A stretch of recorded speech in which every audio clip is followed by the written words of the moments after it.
അപ്പൊ ഒരിക്കൽ എന്റെ ഗുരുനാഥൻ പറഞ്ഞു, ഞാൻ പഠിപ്പിക്കാത്തതും കാണിക്കാത്തതുമായ ഒരു വിദ്യ നിങ്ങളിൽ ഉണ്ടാവും. കാരണം ആ വിദ്യ നിങ്ങളിൽ ഉണ്ടാവും. അങ്ങനെ നിങ്ങൾക്ക് ഒരു വിദ്യയെ കുറിച്ച് ചിന്തിക്കാൻ പറ്റുന്ന കഴിവുണ്ടെങ്കിലാണ് ഞാൻ പഠിപ്പിച്ചതിനർത്ഥമുള്ളൂ. കാരണം ഒരു ചുവട് നമുക്ക് ഉണ്ടാക്കാൻ പറ്റണം. അതില് കൃത്യമായ പ്രയോഗങ്ങൾ ഉണ്ടാവണം. ശാസ്ത്രീയമായിട്ട് ചിട്ടപ്പെടുത്തിയ രീതിയിലുള്ള പ്രയോഗങ്ങൾ അതിലുണ്ടാവണം. അതൊക്കെ അതുണ്ടാവുമ്പോഴാണ് നമ്മള്, അല്ലെങ്കിൽ വർഷങ്ങളോളം പിന്നെ ചില ആൾക്കാരൊക്കെ പറയുന്നൊക്കെ എന്റെ ഗുരുനാഥൻ അങ്ങനെ അനുവാദം തന്നിട്ടില്ല, എന്റെ ഗുരുനാഥൻ ഇങ്ങനെ അനുവാദം, അതൊക്കെ എന്ന് പറഞ്ഞാല് എനിക്ക് തോന്നുന്ന പറഞ്ഞാല് പിന്നെ പഠിപ്പ് പൂർത്തിയാകാത്ത ഗുരുനാഥന്മാരാ ആണെന്ന് എനിക്ക് തോന്നുന്നത്. കാരണം നല്ലൊരു ഗുരുനാഥനാകുമ്പോ അവരെന്ത് ചെയ്യും, നമുക്ക് നമ്മുടെ നന്മക്ക് വേണ്ടിയിട്ട് നമുക്ക് ഉപദേശങ്ങൾ തന്നുകൊണ്ടേയിരിക്കും. കാരണം ഞാൻ പഠിപ്പിക്കാത്തതായിട്ടുള്ളൊരു വിദ്യ നിങ്ങളൊന്ന് നിങ്ങൾക്ക് കാണിക്കാൻ പറ്റണം. ആ കാണിക്കുന്ന ഒരു സംഭവം അതിൽ അങ്ങനെ ഒരു ഗുരുനാഥൻ പറഞ്ഞ് നമ്മളൊന്ന് കാണിക്കുമ്പോൾ ആ ഗുരുനാഥന്റെ സന്തോഷം എന്തായിരിക്കും. അതുപോലെ ആണ് സംശയങ്ങൾ ചോദിക്കാൻ വേണ്ടിയിട്ടുള്ള ഇത്. സംശയങ്ങൾ ഇങ്ങനെ ചോദിച്ചു കൊണ്ടേയിരിക്കാനാണ് പറഞ്ഞത്. ഒരു വിദ്യ പഠിപ്പിക്കുന്ന സമയത്ത് ആ വിദ്യയിൽ നിങ്ങൾക്ക് 100 കണക്കിന് സംശയം ഉണ്ടാവണം. ഞാൻ ദേഷ്യപ്പെടുന്ന അവസ്ഥ ഉണ്ടായാൽ പോലും നിങ്ങൾ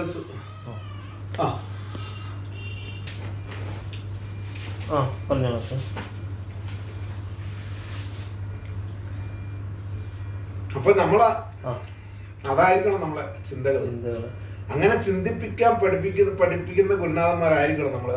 അതാണ് യഥാർത്ഥ ഗുരുക്കന്മാർ. ഗുരുനാഥന്മാര് എല്ലാ അടവുകളും പഠിപ്പിച്ചു കൊടുക്കുകയില്ല എന്ന് പറയുന്നത് ശരിയാണോ മാഷ്? അതിന്റെ ഐഡിയ അതിനെ പറ്റിയുള്ള പഠിപ്പിച്ച് കൊടുക്കൂല എന്ന് പറയുന്ന എന്താ കാര്യം എന്നറിയാം. അവർക്ക് ആ പറഞ്ഞതിനപ്പുറം അവർ പഠിച്ചിട്ടില്ല എന്നുള്ളതിന്റെ അർത്ഥം. കാരണം ചില ആൾക്കാർ പറയും ഗുരുനാഥന്മാരെല്ലാം തുറന്ന് പറയില്ല. പറയില്ല എന്ന് പറയുന്നതിന്റെ അടുത്തുള്ള ഉദ്ദേശം എന്താന്ന് പറഞ്ഞാൽ ആ പഠിപ്പിച്ചതിനപ്പുറം ആ ഗുരുനാഥനും അറിയില്ല. അത്രയും ചിന്തിച്ചാൽ മതി. കാരണം ഒരു ശിഷ്യൻ നല്ലൊരു ശിഷ്യനാണെങ്കിൽ ആ ഗുരുനാഥന്റെ അറിവ് അവന് തീർച്ചയായിട്ടും കിട്ടിയിരിക്കും. ഒന്നും ബാക്കി വെക്കേണ്ട ആവശ്യമില്ല. ഇതിലെന്താണ് ബാക്കി വെക്കാൻ? ഇതില് രഹസ്യങ്ങളോ അല്ലെങ്കിൽ ഇതില് എന്തോ പിന്നെ മലമറിക്കുന്ന എന്തെങ്കിലും സാധനം ഉണ്ടെന്ന് അങ്ങനല്ല. ഇതില് നമ്മളെ 2 കൈയും കാലും കൊണ്ട് കളിക്കുന്ന കുറെ സംഗതികളാണ്. അതിൽ നിന്ന് പിന്നെ രഹസ്യങ്ങൾ എന്ന് പറഞ്ഞാല് മെയ്ത് ഉണ്ടാക്കാലം എന്നൊക്കെ പറഞ്ഞ ശരീരം തൊടാണ്ടെന്നും നമുക്ക് ഇപ്പത്തെ കാലഘട്ടത്തിലൊന്നും ഒരാളെ ആക്രമിക്കാൻ അതൊക്കെ കാലഘട്ടം പോയി. അങ്ങനൊക്കെ പറഞ്ഞു ഇങ്ങനെ നിൽക്കാന്നല്ലാതെ ഒന്നുമില്ല. പിന്നെ ഈ ഒന്നും പഠിപ്പിച്ചു കൊടുക്കൂല, അതിന്റെ അപ്പുറം ഒന്നും ഇല്ലാതെ അതിനിപ്പോ അതിന്റെ ശേഷമുള്ള വേറെ മറുപടി പറയേണ്ട ആവശ്യമില്ല. കാരണം അവിടെ തീർന്ന് ഗുരുനാഥന്റെ വിദ്യ. അപ്പൊ ഗുരുനാഥൻ എന്ത് ചെയ്യും? പ്രതീക്ഷകൾ കൊടുക്കും. അതെ, പ്രതീക്ഷകൾ കൊടുക്കും. അങ്ങനുണ്ട് ഇങ്ങനുണ്ട് അഭ്യാസങ്ങൾക്ക് ഭയങ്കര രഹസ്യമുണ്ട്. രഹസ്യങ്ങളുടെ കലവറയാണ്. അതൊന്നും അങ്ങനെ പറയാൻ പാടില്ല. അപ്പൊ ഈ പാവപ്പെട്ട ശിഷ്യന് നടക്കും. എന്നിട്ട് അവനും അവൻ കാണുന്ന ആൾക്കാരത്തൊക്കെ പറയും ഭയങ്കര രഹസ്യമുണ്ട്. കണ്ടത് കേട്ടതിലോട്ടാണ് ശിഷ്യൻ പറയുക ഭയങ്കര രഹസ്യമുണ്ട്. എന്താണ് ഈ രഹസ്യം? ഇപ്പൊ ഞാൻ പറഞ്ഞല്ലേ, പിന്നെ ഞാനൊരു കളരി പോയിട്ട് കുറച്ച് കാര്യങ്ങൾ കാണിച്ചു. ആ കാണിച്ചപ്പോ പിറ്റേന്ന് ആ കളരിയിലെ ഗുരുനാഥന് ഒരു വാട്സപ്പ് ഗ്രൂപ്പിൽ ഒരു വോയിസ് മെസ്സേജ് അയച്ചു. പുള്ളി പറഞ്ഞതെന്ന് വെച്ചാല് നമ്മള് പലരും അതായത് പുള്ളിയുടെ ഒരു പിന്നെ ടീമിൽപ്പെട്ട അവര് വർഷങ്ങളായിട്ട് കളരി പാരമ്പര്യത്തില് അവര് രഹസ്യമാണെന്ന് പിന്നെ പ്രതീക്ഷിച്ച്, അതായത് അങ്ങനെ മനസ്സിലാക്കിയ കുറേ അധികം വിദ്യകള് വളരെ സിമ്പിൾ ആയിട്ടാണ് റെയിം ഗുരുക്കള് കാണിച്ചിട്ട് പോയത് എന്ന് പറഞ്ഞിട്ട് അവർ അത്ഭുതത്തോടു കൂടി പറഞ്ഞു. അവർക്ക് രഹസ്യമാണ്, പക്ഷെ നമുക്കത് രഹസ്യമല്ല. അവിടെയാണ് അതിന്റെ കാരണം നമുക്ക് ഇതൊന്നും രഹസ്യമല്ല. അവര് ഇത് പ്രതീക്ഷിച്ച അവര് പറയുന്നത് എന്താന്ന് വെച്ചാല് അവർക്ക് രഹസ്യമാണ് എന്ന് നമ്മൾ കരുതിയ പലതും വളരെ സിമ്പിൾ ആയിട്ട് കാണിച്ചിട്ട് പോയി. അപ്പൊ അവർക്കാണത് രഹസ്യം. എന്റെ ഗുരുനാഥനോ എന്നെ പഠിപ്പിച്ച എന്റെ ഗുരുനാഥനോ എനിക്കോ അത് രഹസ്യമല്ല. കാരണം അങ്ങനെ പറഞ്ഞിട്ട് പഠിപ്പിച്ചിട്ടില്ല. അങ്ങനെ പറഞ്ഞ് പഠിപ്പിക്കാത്തത് കൊണ്ട് നമുക്കിത് എവിടെയും കാണിക്കാം, മറ്റൊരു കാണിക്കൂല പേടിച്ചിട്ട്. കാരണം ഇതിപ്പോ ഒന്ന് കാണിച്ച് അതങ്ങ് നഷ്ടപ്പെട്ടു പോയാൽ വേറൊന്നും കാണിക്കാനില്ല. അതാണ് എന്റെ പോയിന്റ്. കാരണം പണ്ട് കാലത്തുള്ള ഉസ്താദുമാരൊക്കെ പറയുന്നത് കറക്റ്റാണ്. വിദ്യയെ നമ്മൾ ബഹുമാനിക്കണം. വിദ്യയെ അഹങ്കാര വസ്തുവായിട്ട് കൂട്ടാൻ പാടില്ല. കാരണം ഞാനിങ്ങനാണ്, ഞാനിങ്ങനെയാണ്, എന്റെ ഉസ്താദ് വലിയവനാണ് എന്ന് പോലും പറയുന്ന ഒരു അവസ്ഥ ഒക്കെ നമ്മളൊരു ഒതുക്കത്തിലും വട്ടത്തിലൊക്കെ കഴിഞ്ഞു പോയാല് നമുക്ക് ഒരു പ്രശ്നമില്ല. വിദ്യ കൊണ്ട് ഗുണമുണ്ടാവും. മറ്റേതെങ്കിലും ഈ സാധനം കൊണ്ട് ഒരു ഗുണം ഉണ്ടാവില്ല. ഞാൻ പറഞ്ഞില്ലേ, നാട്ടില് പിന്നെ ചില ആളുകളൊക്കെ, അഭ്യാസികളായ ആളുകളൊക്കെ അടികൊണ്ട് വീണ ചരിത്രങ്ങളുണ്ട്. അവര് അഭ്യാസം പഠിക്കാത്തത് കൊണ്ടല്ല, പക്ഷെ അവിടെ ഒരു കൈ പൊങ്ങി ഒരടി വരുന്ന ഒരടിയെ തടുക്കാനുള്ള ശേഷി പോലും ആ സമയത്ത് അവർക്ക് കിട്ടില്ല. കാരണം അവരുടെ മനസ്സിന്റെ അഹങ്കാരമാണ്. ആ അഹങ്കാരം ഉള്ളത് കൊണ്ട് ദൈവം ഇവിടെ തടഞ്ഞാളെ. ഇതങ്ങ് പൊന്തൂല, ഇതങ്ങ് പൊന്തിയാലല്ല തടയാൻ കഴിയും. ഇവിടെ ഒരു വിലങ്ങിടും ആ അടി കൊണ്ട് തീരുന്നവരെ. പൊങ്ങിക്കില്ല. ആ വിലങ്ങ് വിടാം. ആ വിലങ്ങിന് അയക്കണമെങ്കിൽ നമ്മളുടെ ഹൃദയം ശുദ്ധമായിരിക്കും. നമ്മളെന്തിനാണ് അഹങ്കരിക്കേണ്ട ആവശ്യം? അതുണ്ടായ ഈ പറയുന്ന ഞാനാണെങ്കിലും സജയാണെങ്കിലും ഒക്കെ അവസ്ഥ നമുക്ക് ഞാൻ പഠിച്ച് ഞാൻ കുത്തി ഞാൻ ചവിട്ടി അവൻ എന്താക്കാനാ ഒരു വിരല് കൊണ്ടൊരു കുത്തു വെക്കുന്നൊക്കെ പറയുമ്പോ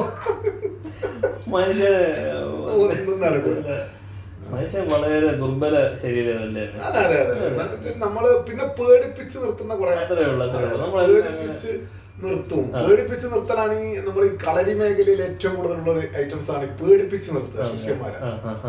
ശിഷ്യന്മാരെ വല്ലാണ്ടങ്ങ് പേടിപ്പിച്ച പാവപ്പെട്ട ശിഷ്യൻ എന്ത് ചെയ്യും? ഇതിനെക്കുറിച്ച് ചിന്തിക്കാതെ ഇതൊക്കെ ശരിയാന്ന് വിചാരിച്ച് നടക്കും. അവന്റെ കൂട്ടുകാരോടൊക്കെ പറയും ഇതങ്ങനെയാണ്, ഇതിങ്ങനെ ഒരു മേഖല ഭയപ്പെടുത്തി പഠിപ്പിക്കുന്നുണ്ടല്ലോ. അങ്ങനെ പറയാൻ പാടില്ല. പണ്ട് മദ്രസയില്, നമ്മളൊക്കെ മദ്രസയിൽ പഠിക്കുന്ന കാലത്ത് ഉസ്താദുമാര് തോന്നിയ ദിവസം പറഞ്ഞാല്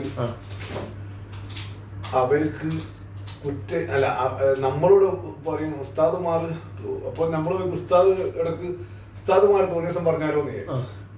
അപ്പൊ പറഞ്ഞ അതിനെ മറികടക്കാനുള്ള വിദ്യ അവരെടുത്തുണ്ട്. അപ്പൊ നമ്മള് ചെറുപ്പത്തില് ഇത് കേട്ടപ്പോ ഉസ്താദുമാര് നമ്മള് പറയാൻ പാടില്ല കേട്ടോ. തോന്നിയ ദിവസം ഉസ്താദുമാർക്ക് അവർക്ക് അതിനുള്ള വഴിയൊക്കെ അവർക്ക് അറിയാം. അമ്മാവന് അടുപ്പിലാവുന്ന. പിന്നെ നമ്മള് വളർന്നു വന്നപ്പോഴാണ് ഉസ്താദ് പറഞ്ഞാലും തെറ്റാണ്, നമ്മള് പറഞ്ഞാലും തെറ്റാന്നുള്ള പോലെ.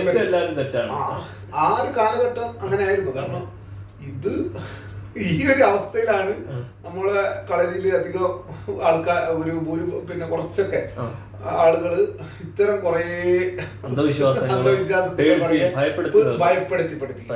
അത് ഒന്നാമത് ഇത് വിശ്വാസപരമായിട്ട് ഇതിനെ ചൂഷണം ചെയ്യുന്നതുകൊണ്ടുള്ള പ്രശ്നങ്ങളാണ്. ഈ വിളക്കും എല്ലാം കത്തിച്ചു വെച്ച് എല്ലാം വെച്ച് ആചാരങ്ങളും അനുഷ്ഠാനങ്ങളും അതിനെല്ലാം ഞാൻ ചോദിച്ചു. അതൊന്നും നമുക്ക് പക്ഷേ ഇതിന്റെ പിറകിൽ ഈ ആചാരാനുഷ്ഠാനങ്ങളുടെ പിറകിൽ കുറെ അനാചാരങ്ങൾ, അത് ഭയപ്പെടുത്തുന്ന ഒരു രീതി. ഇതില് സത്യത്തില് കളരിയില് അത്തരം സംഗതികളൊന്നും ആവശ്യമില്ല. അഭ്യാസം പഠിപ്പിക്കുക, നല്ല തൊഴിലുകൾ പഠിപ്പിക്കുക. അവിടെ ഒരു മതത്തിന്റെയോ അല്ലെങ്കിൽ മറ്റൊരു ചിഹ്നങ്ങളോ കൊടുത്തിട്ട് ഇതിനെ മറ്റൊരു രീതിയിലേക്ക് കൊണ്ടുപോയിട്ട് അന്ധവിശ്വാസത്തിന്റെ കൂട്ടിലേക്ക് പാവപ്പെട്ട ആൾക്കാരെ വിടരുത് എന്നുള്ളതാണ്. അതിന്റെ ഒരു ആവശ്യമില്ല. സത്യത്തിൽ അവനവന്റെ പ്രാർത്ഥന അവൻ മനസ്സിൽ ഒരു വിടുക, കളരിയിൽ ഇറങ്ങുക, പ്രാക്ടീസ് ചെയ്യുക, തിരിച്ചു പോകുക. അവിടെ വേറൊന്നുമല്ല. പിന്നെ ഇതൊക്കെ ഇത് കൂടുതലാകുമ്പോഴാണ് ആവശ്യത്തിനെല്ലാം പറ്റും.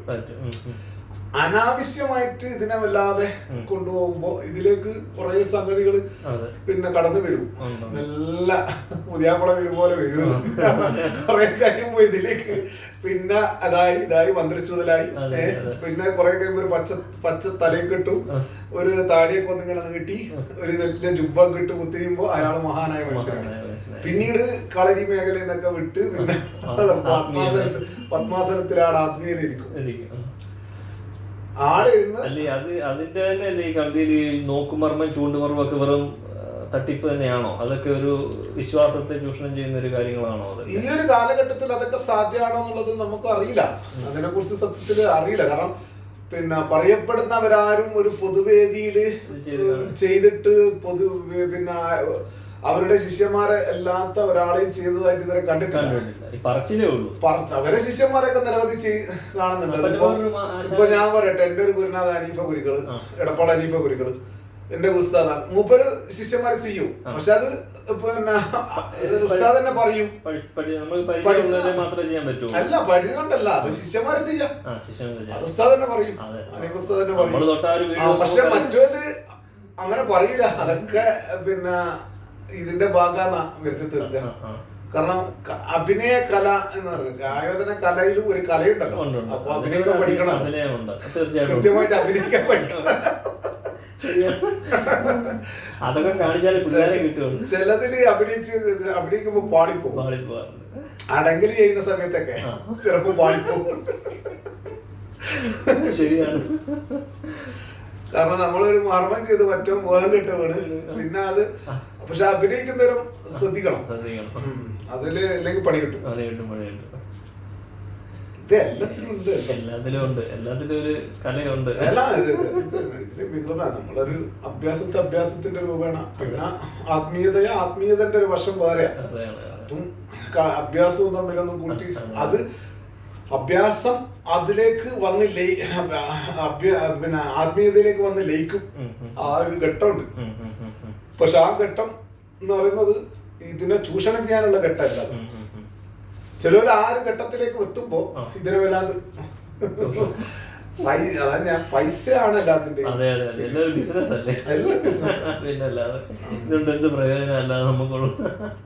ബിസിനസ് എന്നാണ്. ഇപ്പൊ ഒന്നാമത് നാട്ടിൽ പണ്ട് കാലത്ത് ഉള്ള ഗുരുനാഥന്മാര്, കളരി ഗുരുക്കന്മാരൊക്കെ പട്ടിണി പാവങ്ങളായിരുന്നു. ഉള്ളത് നഷ്ടപ്പെടുത്തിയിട്ട് പട്ടിണി കിടന്ന കളരി ഗുരുക്കന്മാരാ പണ്ട് കാലത്ത്. പക്ഷെ ഇന്ന് കാണുന്നതിലൊക്കെ എന്ന് വെച്ചാല് എല്ലാവരും അത്യാവശ്യം ജീവിക്കാൻ പഠിച്ചു.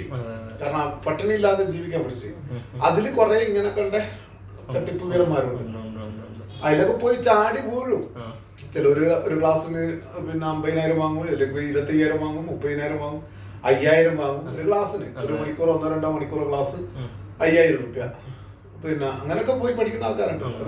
വിചിത്രമായ വിദ്യകൾ എന്നൊക്കെയാണ് പറയപ്പെടുന്നത്. എന്തോ അതിന്റെ സത്യാവസ്ഥ ഒന്നും അറിയില്ല. പക്ഷെ എന്നാലും ഫീസ് വളരെ കൂടുതലല്ലേ. പാവപ്പെട്ട ആളുകളെ ചൂഷണം ചെയ്തു. അപ്പൊ ഈ 5,000 കൊടുത്ത് പഠിക്കുന്നവര് ഈ വിദ്യ മറ്റൊരാളെ പഠിപ്പിക്കണമെങ്കിൽ 10,000 ചോദിക്കും. ഇതിങ്ങനെ കൂടി പോവാന്ന ഞാന്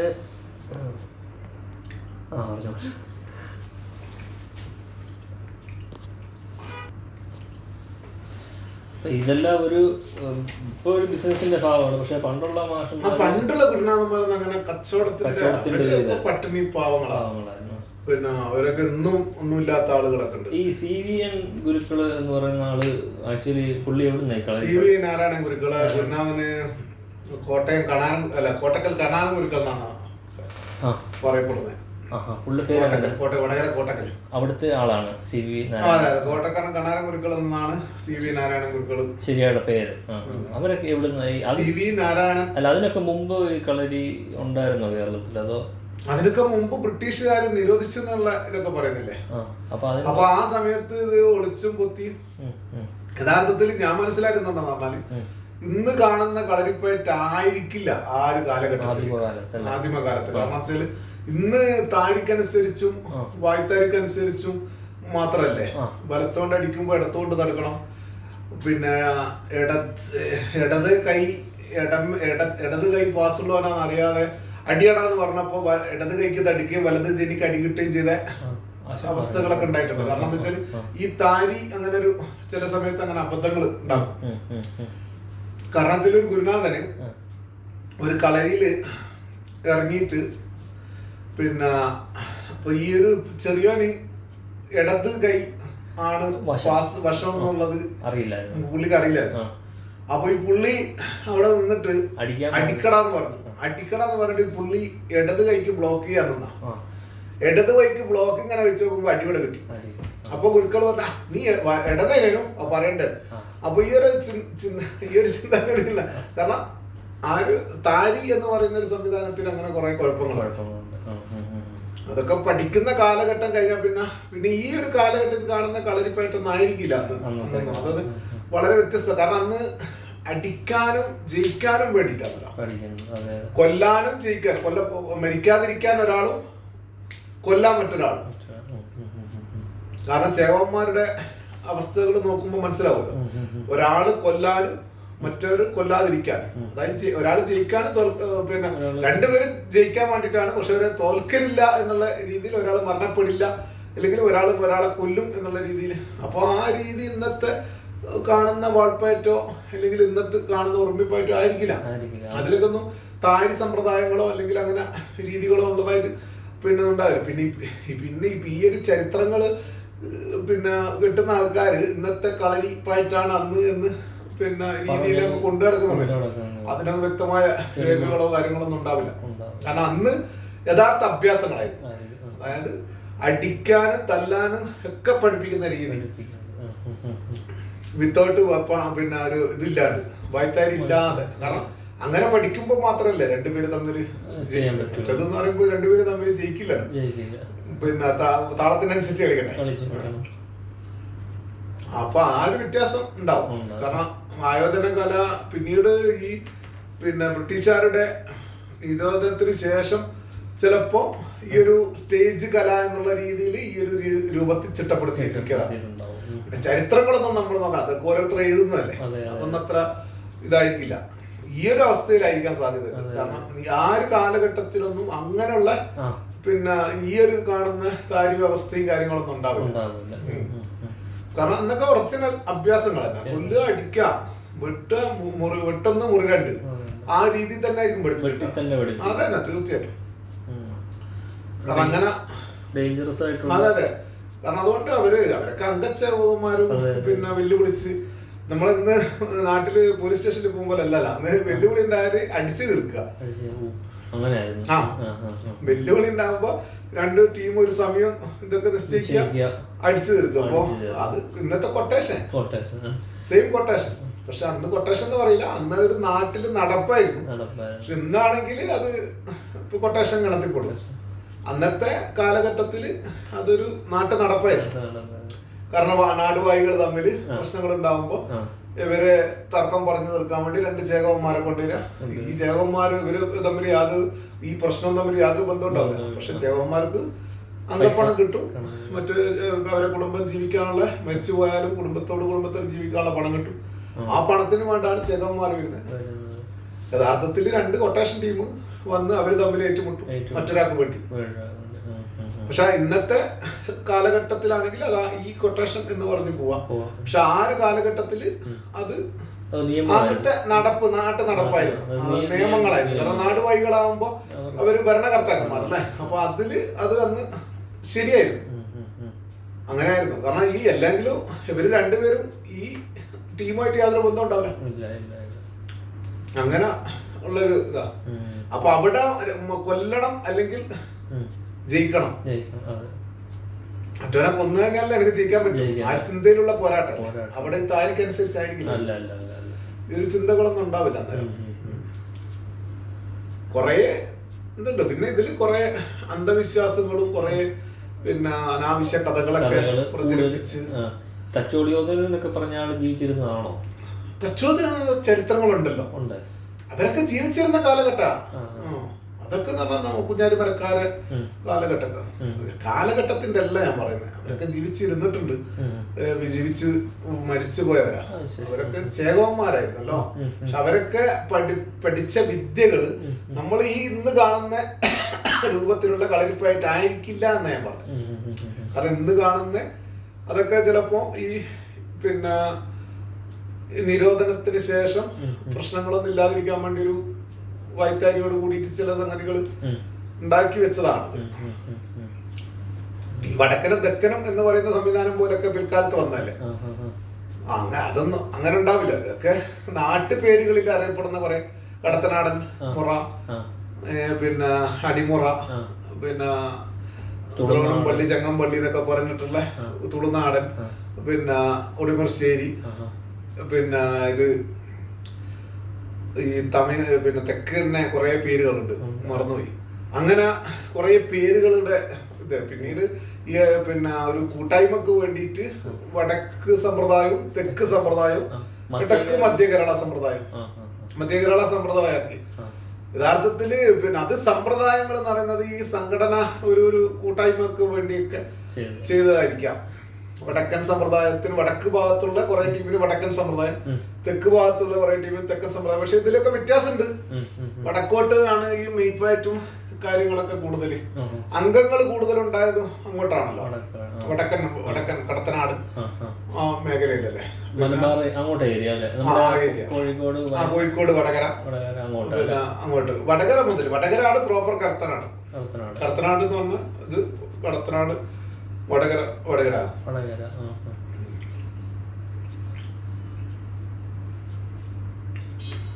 കുറെ ചരിത്രങ്ങൾ ഇതിന്റെ പിന്നിലുണ്ടല്ലേ. ചരിത്രങ്ങൾ ഇതിൽ കുറെ ചരിത്രങ്ങളുണ്ട്. ഇന്നത്തെ കാലഘട്ടത്തിലെ പോലെയല്ല, അന്ന് വ്യത്യസ്തമായ അഭ്യാസ മുറകൾ ഉണ്ടായിരുന്നു. പിന്നെ ചരിത്രങ്ങൾ എഴുതുന്ന ആളുകൾ ഈ ഒരു കാലഘട്ടത്തിലൊക്കെ, നമ്മളെ കുറച്ച് മുന്നേയുള്ള കാലഘട്ടത്തിലൊക്കെ ജീവിച്ചു പോയ ആളുകൾ, അവര് ഇന്നത്തെ കളരിയുടെ ഒരു കാഴ്ചപ്പാടിലൊക്കെ അന്നൊക്കെ കയറി അങ്ങനെ അങ്ങ് വരുമ്പോ ചരിത്രത്തിലും ഇന്നത്തെ കളരിയും അങ്ങ് പിന്നെ അംഗച്ചേകന്മാര് പൊരുതിയ കളരിയൊക്കെ ഒന്നായിട്ട് മാറുന്നതാണ്. യഥാർത്ഥത്തില് അതായിരിക്കില്ല, അത് ഒറിജിനൽ അഭ്യാസങ്ങളായിരിക്കും. അത് ഇന്ന് നമ്മള് കാണുന്ന ഒരു ചിട്ടപ്പെടുത്തിയ രീതിയിലായിരിക്കില്ല. അത് പണ്ട് കാലത്ത് ഒക്കെ അങ്ങനെ ആയിരിക്കും. പിന്നെ ചികിത്സയിലേക്ക് ഇതങ്ങ് മാറ്റം വന്നു അല്ല, ചികിത്സ ഇതിന്റെ ഒരു ഭാഗമായിട്ട്, ചികിത്സ ആണ് യഥാർത്ഥത്തിൽ ഇതിന്റെ ഒരു വരുമാന മാർഗം. പല ഗുരുനാഥന്മാരും കളരി കൊണ്ട് ഒന്നും, കളരി പഠിപ്പിച്ചിട്ടോ അല്ലെ കളരി കൊണ്ടോ ഒന്നും പിന്നെ നേടാത്ത ഗുരുനാഥന്മാർ, ചികിത്സ കൊണ്ട് അവർക്ക്, ചികിത്സ ഒരു തൊഴിലാണല്ലോ. അപ്പൊ അതുകൊണ്ട് ഇതാകുന്ന കാരണം കളരിയുടെ പ്രധാന നല്ല വൈദ്യരൊക്കെ ചികിത്സയൊക്കെ ചെയ്യുന്ന ഗുരുനാഥനാണെങ്കിൽ അവർക്ക് ഇതൊരു വരുമാന മാർഗം, ഒരു ഇതാണ്. അല്ലാണ്ട് ഇപ്പോ കളരി പഠിപ്പിച്ചിട്ട് പൈസക്കാരനാകുന്ന ആണെങ്കിൽ ഇതിന്റെ ഉള്ളിൽ കൂടി കുറെ തരികടകള്, വിസ്മയങ്ങളുണ്ട്. ഞാൻ നേരത്തെ പറഞ്ഞ പോലെ ഇല്ലാ കഥകള് പ്രേമിക്കണം എങ്കിൽ, അല്ലാണ്ട് കളരി പഠിപ്പിച്ചിട്ടൊന്നും ഒന്നും കിട്ടില്ല. കാരണം ഒരു കുട്ടി 500 രൂപ മാസം ഫീസ് കൊടുത്തിട്ട് എങ്ങനെ ഒരു കുടുംബം കഴിഞ്ഞു പോവാം? കാരണം എന്താ വെച്ചാൽ ഒരു 10 കുട്ടികളുണ്ടെങ്കിൽ 5000 രൂപ കിട്ടും, 20 കുട്ടികളുടെ 10,000 രൂപ കിട്ടും. ഒരു 25,000 കിട്ടിയാൽ ജീവിക്കാൻ പറ്റുന്ന കാലഘട്ടമാണ് ഇപ്പൊ. അല്ല, അപ്പൊ അതില് ചികിത്സ ഒക്കെ ചെയ്തിട്ടാണ് അധികം ഗുരുനാഥന്മാരും ഓടിക്കുന്നത്.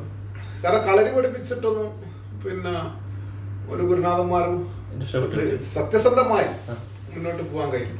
പിന്നെ ഞാൻ പറഞ്ഞ പോലെ ഇതിൽ കുറെ മായാവി കഥകളൊക്കെ ഇട്ട് പെരുപ്പിച്ച് കുറെ ശിഷ്യന്മാരെ നിർത്തുക, എന്നിട്ട് ആഴ്ചയിൽ 2 സ്പെഷ്യൽ ക്ലാസ്, അതിന് നിശ്ചിത ഫീസ്, പിന്നെ അങ്ങനെയൊക്കെ ഉണ്ടാക്കിയിട്ട് പൈസകൾ ഇതാക്കുന്ന ആൾക്കാരുണ്ട്. പിന്നെ അങ്ങനെ അത് പക്ഷെ അതൊക്കെ കുറെ പാവങ്ങൾ ചെന്ന് ചാടും. കുറെ ആളുകള് പകുതിക്ക് എത്തുമ്പോ തിരിച്ച് നീതി രക്ഷപ്പെടും. ചിലവരായാലും തന്നെ ചാടും. എന്തായാലും പെട്ട് മുങ്ങി കുളിക്കാൻ വിചാരിക്കും. കാരണം അത്രയും പോയി, എന്തായാലും പെട്ടിന് മുങ്ങി കുളിക്കാൻ, എന്നിട്ട് അടുത്ത പണി മൂപ്പര് തുടങ്ങും. അങ്ങനെയൊക്കെയാണ് ഇതിന്റെ ഒരു കാരണം ഇതില് ഈ ചൂഷണങ്ങൾ അവസാനിപ്പിച്ചിട്ട്, കാരണം ചൂഷണങ്ങളല്ല ഇതിനാവശ്യം, ഇതിന്റെ സത്യസന്ധമായ രീതിയിൽ ജനങ്ങളിലേക്ക് എത്തിക്കുക എന്നുള്ളതാണ്. നമ്മള് കുറെ പിന്നെ ഇതിന്റെ മുമ്പ് ഒരു വാട്സപ്പ് ഗ്രൂപ്പില് ഒരു ഗുരുക്കള് ഇങ്ങനെ രഹസ്യങ്ങളുണ്ട്, കളരിയിൽ രഹസ്യങ്ങളുണ്ട്, അതൊന്നും ആരും ഈ കളരിയിലെ രഹസ്യ ചുവടുകൾ എന്ന് പറഞ്ഞിട്ടൊരു ചർച്ച തന്നെ ഒരു വാട്സപ്പ് ഗ്രൂപ്പിൽ നടന്നതായിട്ട് ഞാൻ ഓർക്കുന്നുണ്ട്. കളരിയിലെ രഹസ്യ ചുവടുകൾ എന്ന് പറഞ്ഞിട്ട് ചർച്ച വെച്ചിട്ട് അവിടെയും പറയുന്നത് എന്താന്ന് വെച്ചാല് ഒരുപാട് രഹസ്യ ചുവടുകളുണ്ട്. അപ്പോ ചർച്ചയിലും വരുന്നത് രഹസ്യ ചുവടുകളല്ല. കളരിയിലെ രഹസ്യ ചുവടുകൾ എന്ന് പറഞ്ഞിട്ട് ഒരു ചർച്ച വെച്ചാൽ എന്താണ് ആ രഹസ്യ ചുവട്? അതെങ്ങനെയാണ് പ്രയോഗിക്കല്, അതിന്റെ ഉദ്ദേശം എന്തല്ല എന്ന് പറയാൻ കഴിയണ്ടേ. അതിന് പകരം അവിടെ വന്നിട്ട് നിരവധി രഹസ്യ ചുവടുകൾ ഉണ്ട് എന്ന് പറയുമ്പോ വീണ്ടും രഹസ്യ ചുവടുകൾ ഇങ്ങനെ കൂടിപ്പോയി. അപ്പൊ അത്തരം കുറെ, അപ്പൊ ഇത് കേട്ടിട്ട് ഇപ്പൊ പിന്നെ വിശ്വസിച്ച് അന്തംഗമികളായിട്ടുള്ള കുറെ ശിഷ്യന്മാരുണ്ട്. കാരണം എന്ന് വെച്ചാല് ഭയങ്കര രഹസ്യ ചുവടുകളുണ്ട്, ഇതിന്റെ അപ്പുറം ഒന്നും ഉണ്ടാവില്ല. ആശാനെ ഭയങ്കര ബഹുമാനമായിരിക്കും. ആശാന്റെ ഫുള്ള് രഹസ്യ കൂട്ടുകളല്ലേ, ഒളിപ്പിച്ച് വെച്ചിരിക്കുകയല്ലേ. ആശാനെ സന്തോഷിപ്പിച്ച് നിർത്തി പഠിക്കാന്ന് വിചാരിച്ച് പിള്ളേരിങ്ങനെ രഹസ്യ കൂട്ടുകളായിട്ട് ഇങ്ങനെ ഒളിപ്പിച്ചിരിക്കുന്നത്. ഇത് ഇയാള് മരിച്ച് മണ്ണാണ്, ഞാൻ ഗവർണറുടെ അടുത്ത് പോയിട്ട് പ്രാർത്ഥിച്ചാൽ ഇതും കിട്ടുമോ, ഇതെല്ലാം കിട്ടുമോ, ഇതെല്ലാം കയറി ജീവിക്കാനുള്ളവര് പറയുന്നത്. അതാ പറഞ്ഞേ, ഇതില് ആളുകളെ വിശ്വസിപ്പിച്ചിട്ട്, കാരണം വെച്ചാൽ നമുക്ക് ഒരു ആത്മീയ പരിവേഷം ഉണ്ട്, നമ്മളെ പിന്നില് കുറെ ആളുകളുണ്ട്, നമ്മളെ വിശ്വസിക്കാൻ കുറച്ച് ആളുകളുണ്ട് എന്ന് പറയുമ്പോ ഇതിലേക്ക് പെട്ടെന്ന് ആളുകൾ എത്തിപ്പെടും. കാരണം നാട്ടിന്റെ ഒരു പോക്ക് അങ്ങനെയാണ്. സത്യസന്ധമായിട്ടൊന്നും പഠിപ്പിക്കുന്ന വളരെ തുലവും ചുക്കും ഗുരുനാന്മാരെ ഉണ്ടാവും. കാരണം സത്യസന്ധമായിട്ട് പഠിപ്പിക്കുന്ന കുറെ ഗുരുനാഥന്മാരുണ്ട്. പക്ഷെ അതിനേക്കാളൊക്കെ ഓവർ എനിക്ക് തോന്നുന്നു ഇത്തരം തട്ടിപ്പുകാര് ആയിരിക്കാം. കാരണം പിന്നെ ഇതിനെ പെരുപ്പിച്ച് കാണിക്കുക, ഒരു വലിയ വിശാലമായ പ്രോഗ്രാമുകൾ സംഘടിപ്പിക്കുക. അതില് പിന്നെ ഇപ്പൊ നമ്മളെ ഈ ആത്മീയ മജ്‌ലിസൊക്കെ പോലെ പിന്നെ ഇപ്പൊ അവിടെ കുറെ പിന്നെ സലാത്തിന്റെ ക്ലാസ് അല്ലെങ്കിൽ എന്തെങ്കിലും അങ്ങനെയൊക്കെ പിന്നീട് മാറും, ഈ ഒരു അവസ്ഥയിൽ നിന്ന് മാറും. പിന്നെ അവിടെ ആ ലെവലിലേക്ക് എത്തിക്കുമ്പോ പിന്നെ ഈ അഭ്യാസങ്ങളൊക്കെ ഉണ്ടാവും. പിന്നെ പൈസയായി കോടികളായി ഇങ്ങനെ പിന്നെന്താ അഭ്യാസം, പിടിച്ചു കയറാനുള്ള ഒരു സ്റ്റെപ്പ്, കയറാനുള്ള ഒരൊറ്റ സ്റ്റെപ്പ്. നമ്മൾ ഈ പറയുന്നത് കേട്ട് നമ്മുടെ പിന്നിൽ നിൽക്കാൻ കുറെ ആൾക്കാർ വേണം. അതെ അതെ, കാരണം വെച്ചാല് പിന്നെ അതിന് കുറച്ച് മെനക്കെടണം നമുക്ക്. നമ്മൾ ആദ്യം കുറെ ആ ലെവലിലേക്ക് സഞ്ചരിക്കും, മറ്റുള്ളവരെ ഇതാക്കണം, മറ്റുള്ളവരെ ആകർഷിക്കാനുള്ള കുറെ പണികൾ. പെട്ടെന്ന് ഒരാൾ വന്നിട്ട് തലേക്ക് ഒരു പച്ച തുണി കിട്ടിയാലൊന്നും ആവില്ല, അതിന് കുറച്ച് പണിയെടുക്കണം. പക്ഷെ അതൊക്കെ കഴിവുകളാണ്, അവരോരോരുത്തരെ കഴിവുകളാണ്. പക്ഷെ അത് മറ്റുള്ളവരെ പറ്റിക്കാനാന്നുള്ളൊരു ചൂഷണം ചെയ്യാനാന്നുള്ളൊരു അങ്ങനെ ചിന്തകൾ ഉണ്ടാവുമല്ലോ. പിന്നെ അങ്ങനെ ചിന്തകൾ ഉണ്ടാവും, അതുകൊണ്ടാണല്ലോ ഇത്തരം ഇത് വരുന്നത്. എന്താന്ന് വെച്ചാൽ നമ്മളെ ഏറ്റവും കൂടുതൽ ഇത്തരം ഇതില് സ്ത്രീകളാണല്ലോ വഞ്ചിതർ. സ്ത്രീകളല്ലേ പോയി കുഴിച്ചാടുന്നൊരു പിന്നെ വലിയൊരു സംഭവം. കാരണം വെച്ചാല് പണ്ട് ഞാന് നമ്മളെ നാട്ടിലുള്ള ഒരു ഗുരുക്കളെ വീട്ടിൽ പോയപ്പോ അവിടെ വെച്ചിട്ട് ആ ഗുരുക്കള് എനിക്കൊരാളെ പരിചയപ്പെടുത്തി. എന്നോട് പറഞ്ഞു, പിന്നെ ഇദ്ദേഹത്തെ അറിയാമെന്ന് ചോദിച്ചു. ഞാൻ പറഞ്ഞില്ല. ഇദ്ദേഹം ഭയങ്കര മനുഷ്യനാണ്, ഇയാൾക്ക് അറിയാത്ത കാര്യങ്ങളില്ല. അപ്പോ ആ ഒരു നിമിഷത്തില് ഞാൻ വിശ്വസിക്കുന്ന ഒരു ഗുരുക്കള് എന്നുള്ള നിലക്ക് ആ ഒരു നിമിഷത്തില് ആ ഗുരുനാഥന്റെ വാക്ക് ഞാനൊന്ന് ചെവിക്കൊണ്ടു. അപ്പോ ഇത്രയും അറിവുള്ള ഒരു ഗുരുനാഥനും പിന്നെ ഇത്രയും മരുന്നിനെ കുറിച്ച് അറിവുള്ള ഒരാള് എന്നുള്ള നിലക്ക് ഞാൻ എന്റെ വീട്ടിലേക്ക് കൂട്ടിക്കൊണ്ടേ. എന്റെ വീട്ടിലേക്ക് കൂട്ടിക്കൊണ്ട് അപ്പൊ പുള്ളി നല്ലോണം മുറുക്കും. അപ്പൊ എന്നോട് പിന്നെ ഞാൻ വണ്ടിയിൽ തന്നെ വീട്ടിൽ കൂട്ടിക്കൊണ്ടുപോയി വീടൊക്കെ കാണിച്ചു കൊടുത്തു. വീട്ടിൽ വരാനുള്ള വഴികളൊക്കെ ഞാൻ പിന്നെ കാണിച്ച് ഇതാക്കി വെക്കാനും മുറുക്കാനൊക്കെ. അപ്പൊ പിറ്റേന്ന് എന്നോട് പറഞ്ഞു മുറുക്കാനും പുകയിലൊക്കെ വാങ്ങി വെച്ചതാണ്. അപ്പൊ പിറ്റേന്ന് പുള്ളി വന്നു. പക്ഷെ ഞാനിത് ആരോട് പറഞ്ഞിട്ടില്ല, പിന്നെ ഈ പുള്ളി ഇങ്ങനെ ആളെന്നോ. ഇപ്പൊ എന്റെ വീട്ടിൽ വന്ന സമയത്ത് പുള്ളി പിന്നെ 1-2 മരുന്നും കാര്യങ്ങളൊക്കെ ഉണ്ടായിരുന്നു. അപ്പൊ പുള്ളി ചികിത്സ അറിയാം, ചികിത്സ നല്ലോണം അറിയാം. അപ്പൊ പുള്ളി ഒരു വളരെ പാവപ്പെട്ടൊരു ആളാണ്, പിന്നെ വളരെ പാവപ്പെട്ടൊരു മനുഷ്യനും ഇതൊക്കെ ആയിരുന്നു. പിന്നെ അങ്ങനെ ഞാന് ഈ പുള്ളിയെ കുറച്ച് ദിവസം 2-3 ദിവസം തുടർച്ചയായി. അപ്പൊ എന്റെ വൈഫിന്റെ ഇതില് കൂടി ഇത് പുറത്തിറക്കി, പുറത്ത് എന്റെ അളിയന്റെ വീട്ടിലിറക്കി. പിന്നെ ഇയാളെ പലരും കൂട്ടിക്കൊണ്ടുപോയി. പിന്നെ അസ്മായ മറ്റേ ഈ മന്ത്രിച്ചു വന്ന് അതൊക്കെ ആരൊക്കെ ചെയ്യിച്ചു എന്ന് പറഞ്ഞു. ഇതൊന്നും ഞാൻ അറിയുന്നില്ല, സത്യത്തിൽ ഞാനിത് ആരോട് പറഞ്ഞിട്ടില്ല. അപ്പൊ ഞാനെന്ത് ചെയ്തു, ഇയാളെ വിളിച്ച കിട്ടില്ല, ഫോണില്ല. അപ്പൊ എന്നോട് പറഞ്ഞു ഫോണ് കേടായി പോയി, ഫോണ് ഇതാക്കുക. അപ്പൊ ഞാനെന്ത് ചെയ്ത് ഒരു ഫോണ് പുതിയ ഫോണ് വാങ്ങി, സിം കാർഡ് വാപ്പനോടെ സിം കാർഡ് പണിയിലുണ്ട് ഇതാ. അപ്പൊ ഞാൻ പറഞ്ഞതാ എന്നാ ഫോൺ ഇതാ, പിന്നെ ഫോണ് നിങ്ങൾ വെക്കുക, എന്നിട്ട് സിം ഇടുക, എന്നിട്ട് സിം ഇട്ടിട്ട് എന്നെ ഒന്ന് വിളിക്കണം, അപ്പൊ എന്റെ നമ്പർ ആവുമല്ലോ. ആയിക്കോട്ടെ എന്ന് പറയും. അത് ആ സിമ്മൊക്കെ വാങ്ങി അതിന്റെ പിറ്റേന്ന് ഒരു ദിവസം കൂടി വന്നിട്ട് തോന്നി. പിന്നെ ആളെ കാണാനില്ല. കുറച്ച് ദിവസം കഴിഞ്ഞപ്പോ ആൾക്ക് ഒരാഴ്ച കഴിഞ്ഞപ്പോ കാണാം 2-3 ആൾക്കാർ എന്റെ വീട്ടിൽ വരുന്നു. പിന്നെ ആ ഉസ്താദ് വരുന്നുണ്ടോന്ന് വെച്ച്. ഞാൻ പറഞ്ഞില്ല, ഉസ്താദിനെ ഇപ്പൊ കാണലില്ല. അത് ഉസ്താദ് പിന്നെ മരത്തിന്റെ എന്തോ പേരും പറഞ്ഞിട്ട് കുറെ പൈസ വാങ്ങി മുങ്ങിയതാണ്, പൈസ വാങ്ങി പോയതാണ് എന്നാണ്. ഞാൻ പറഞ്ഞ് എന്നോട് ചോദിച്ചിട്ടാണ് കൊടുത്ത്, നിങ്ങളോട് ഞാന് അയാള് ചികിത്സകനാന്ന് പറഞ്ഞിട്ടില്ല. നിങ്ങള് കൂട്ടിക്കൊണ്ട് പോയി ചികിത്സിച്ച് നിങ്ങളെ ഇഷ്ടത്തിന് പൈസ കൊടുത്ത് നഷ്ടപ്പെട്ടിട്ട് ഇപ്പൊ എന്റെ അടുത്ത് വന്നിട്ട് കാര്യമുണ്ടോ? ഞാൻ അതിനും വലിയ പടല് പെട്ടിട്ട് ഇരിക്കല്ലേ. ഒരു മൊബൈൽ വാങ്ങിക്കൊടുത്തിട്ട് കുടുങ്ങി കിടക്കുകയാണ്.